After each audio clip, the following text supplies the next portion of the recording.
ছিপ দিয়ে মাছগুলো ধরবো। গাইস দেখো সোহেল মাছ ধরছে, কাদাতে নেবে। সকাল দিয়ে রাত থেকে মাছ ধরা হচ্ছে, তখন আসেনি, এখন এসছে মাছ ধরতে। কার ঘুনি তুলবিনি, কি রোদ। বড় মতো মাছ পায়ে ঠেকেছে। বড় পোনা মাছ, কাতলা মাছ ছিল, শোল মাছ। শোল, শাল, আরে এটা তিমি। রাখ। কিসে রাখবো? তুই এক কাজ কর, গেঞ্জিটা খুলে ফেল, গেঞ্জির মধ্যে রাখ। তার লুঙ্গিতে দিয়ে যা। ধর ওই পাটটাই ঠিক করলু। দাঁড়া, আমার এতে তাহলে কাঁটা লেগেছে।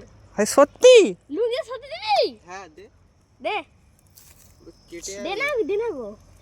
আয় এখানটা। আমি এক্ষুনি চলে যাব, তোরা দু ভাইয়ে থাক। ওই না তুই দাঁড়াবি। মাছ ধর শাল। ধর। আরে রাখ না এক জায়গায়, লুঙ্গিতে করিনিস। ওই দাঁড়া না। ইস, টোটো নিয়ে যাবি তো? ফচকে আবার লুঙ্গি পড়েছে। পচকে দেখতে এমন। আর পুরো জ্যাম তো না এখানটায়।